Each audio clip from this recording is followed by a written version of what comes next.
Hello everybody, it's me, Maris, and I pressed that button a little too quick. I was kind of like caught myself off guard because I'm here hanging out with Michael, thinking about my son Matthew, and here at the office, and he's telling me about Boeing and the real ID, which I'm kind of glad because I don't have a real ID.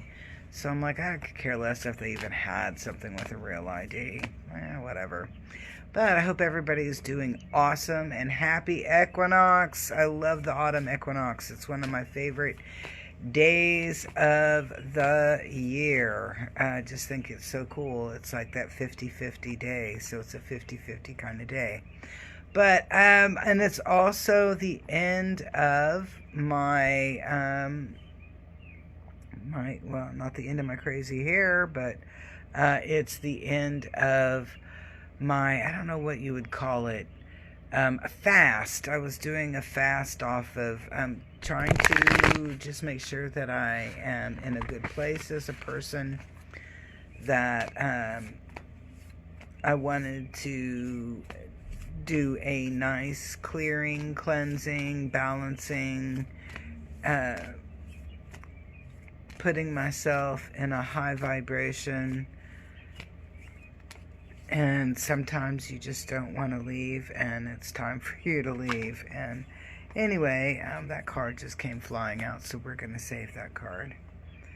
But, so yeah, so that time is, my sabbatical on that is over. I enjoyed it. I learned a whole lot, not only about myself, but about others. And I think that's important, to be able to understand where other people are coming from. So, again, happy equinox. I hope everyone is doing well. We've got the Kyle Gray's Angels and Ancestors deck that we're using today.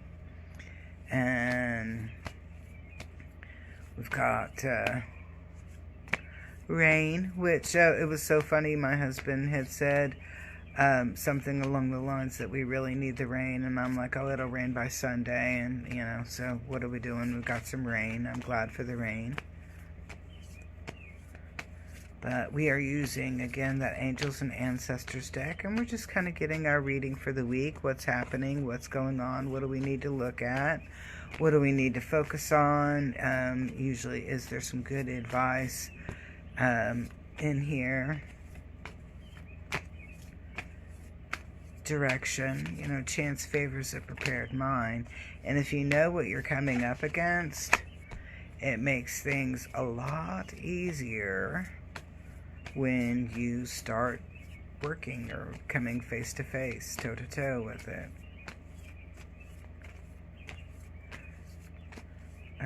Okay, and I'm not getting, let's see, is there anything else? Okay, there we go. See if there's anything. Okay, now that I put it on the, like, okay. 2, 3, 4, 5. Okay, so that's it. So do me a really big favor. Make sure you love this video. Comment something really groovy, something really cool. And don't forget to share. And if you are not a current subscriber, follower, get on board. Come be my friend here on Oklahoma Healing Connection. Interesting. So, as I said, we are using the Angels and Ancestors deck. And I like the little prayer, or, I guess the little prayer that they have with that. And it's Guardians of the Four Corners, Mother in the Earth, Father in the Sky, Angels, Ancestors, Sacred Ones, I call on you and welcome you here now. So, let's take a look and see what the Angels and Ancestors have for us this week. Whoops, there we go. All right. So you'll see that we are starting out with the water goddess, and I'm gonna, or guardian. I'm gonna bring that a little closer. Now, water is fluid, right? Okay, so it's about movement, and it usually can move very well in a controlled area. And then also when water gets out of control, it can overflow and be everywhere, such as in a flood. So when I'm looking at this water guardian and it's talking about connecting with your emotions, what I'm picking up really, really strong, and especially because that Knight card is there, is that it's asking us to kind of step back and examine what we're feeling, examine what we are feeling, and then identify what has triggered that. So I'm going to say something here that's a little bit on this when we're looking at this about examining our emotions and what's triggered that emotion. Doesn't always mean something's negative. We can have a lot of joy going on, and in that joy be triggered into feeling more joy. And I'm like, there's not really a different word that I can, really pinpoint to use at this point, but it would be about what instigates, what initiates, what brings in. And then likewise, if you are in a period of negativity where you're feeling really heavy in the heart, you notice that you got some bitterness, you got some anger going on, examine what it is. So this is saying that this is a great week for us to stop and take a wellness check, I guess, on our emotions and determine what's bringing in those emotions, whether they're negative or positive. And I'm going to say when they're positive, we probably want to stick something close to that.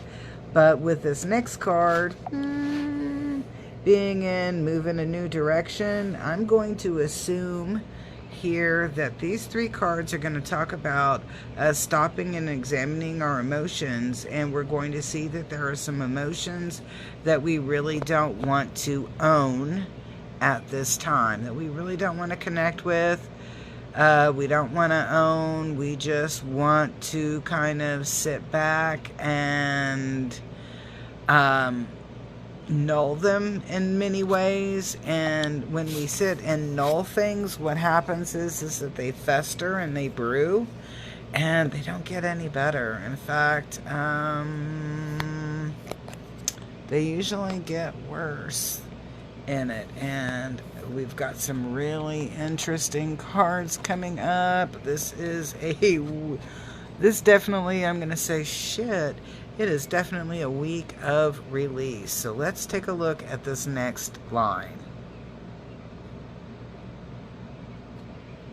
Okay. On this next line, we have the broken arrow, which is usually about coming into peace, making amends, finding common ground. And this is saying, oh no. The energy that's coming in with that is that you are going to have this opportunity to break away from what has been a negative trigger or what has been bringing a lot of negativity into your vibe, into your frequency, into your life. And when I look at the Stargazer, because the Stargazer usually is about setting your instincts, setting your focus or your sights, your goals to be a little bit higher. And what I'm seeing in this particular card is it is a great idea to go ahead and do some cord cutting, cord cutting this week. Whether you do it as a ceremony, whether you do it metaphorically, driving down the road, going, I'm not going to do this, I'm not calling this person anymore. Hey, guess what? I'm going to up and quit my job. On that, I always say, make sure you've got a plan B. Don't up and quit a job and anticipate you'll land one the next day. Always make sure you have something lined up. But this is a week, a week of examining what you no longer want in your life, as well as acknowledging what you do want in your life, but focus on what you don't want in your life and letting it go. As I said, cord cutting, If you do candle work, do your candle work. If you do root work, do root work. Whatever you do to disconnect, it's time for you to disconnect from those things that you've been holding on to and you've been talking about letting go, but you haven't let go yet, right? All right, and you're like, how do I know I'm going to be doing this right? How do I know that this is what I'm supposed to be doing? And you'll see here we have the animal guardian, and her message right there straight up is trust your instincts. I mean, think about it. We really don't speak owl. We don't speak dog. We don't speak crow. We don't speak rabbit. We don't speak deer. But how do we know what we know when we connect in with them? We're trusting instinct. Their instinct is talking to our instinct. And why don't we just start really paying attention to our instinct? Yay! Trust your instincts on this, because your ego is sometimes even, and your ego can be really kind of an ass and punish you, give you some mortification, ideations, thoughts about, I don't know if I'm doing the right thing. And sometimes you have to recognize that that is your ego that's coming through and saying things to that effect in your head, in your vibration, trying to lower that vibration, and you don't want that. If this is a time of release for you, remember, you are going to be reclaiming your energy back to its rightful place and building up on your own vibration. So let's take a look at the very last line. And, okay. And I'm going to kind of giggle a little bit on this one, because to me, that middle card, the obstacle card, the challenge, yeah. Okay, so let's take a look at this last line. First card, Shaolin Master, is graceful in movement and action. And when I see the Shaolin Master, it's like total perfection will occur. You come out smelling like a rose. Things flow so smoothly. It's like they didn't even realize they were decapitated until they were decapitated. Sorry to say it like that, but it's kind of that energy. And when I'm going to say here, when you cut, you cut. When you cut that tie, you cut that tie. And they don't even realize that tie has been cut until a long time afterwards. And they're like, holy cow. Time's down the street now. Yeah. Wow. Huh. Interesting. Okay. So when I look at this Mirror Guardian right here, I'm going to move that card for a second.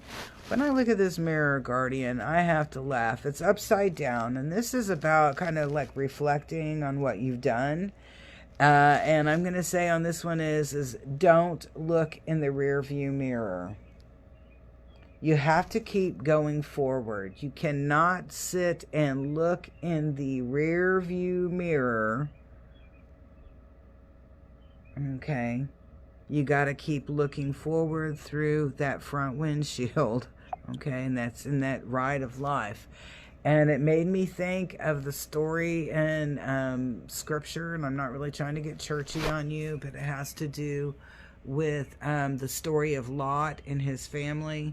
And Lot was entertaining some angels, and the ditties of the town were knocking on the door, and they wanted to have a party with those angels. And Lot was like, no way, we can't do this.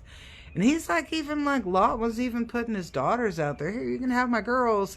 They're like, no, we want them. Well, Lot kind of put a little stop to that kind of sort of, and they all escaped. And, they say that the town got, set on fire, blah, blah, blah, blah, blah. And the only thing the angels told Lot's wife was, don't look back. You got to keep moving forward. Do not look back. And what did she do? She looked in that blasted rear view mirror, and she turned to stone. Or salt. No, not stone. Salt. She turned to salt. And then withered into the sand. So the moral of that story is, the moral of this reading, so far we got one card left, and that is, don't look in that rearview mirror. You don't want to look in that rearview mirror. We need to be focusing ahead. All right, so let's look at the last card, and it'll kind of make you laugh, especially since I just kind of talked about that stuff, but this will make you laugh. The very last card here is the Direction Guardian, and it's talking about use your path and choose your path, but I'm going to say choose your path wisely. You don't want to be looking in that rear view window or rear view mirror. You don't even want to be turning around and looking out the damn window in the back. Okay, keep your eyes forward. Put a little on the peripheral, but keep your eyes forward. You really want to know exactly where you're going, because chance favors a prepared mind. And if you know where you're going and you know what direction you're heading in, you probably already have plan A, B, C, D, and maybe E, at least up here. So peace, love, and harmony. I hope everybody enjoyed today's autumn equinox reading. And don't forget, I've got some really cool decks that I'm doing the remote online readings with. I have a New Orleans deck, and the more I'm using it, the more it's a good, like, 5-card reading. You can clarify with a couple of more, but I noticed that I really loved it on that 5-card reading. So I hope to hear from you soon, and don't forget to go and get your appointment scheduled. Go to OklahomaHealingConnection.com and get yourself scheduled for at least one of those September specials.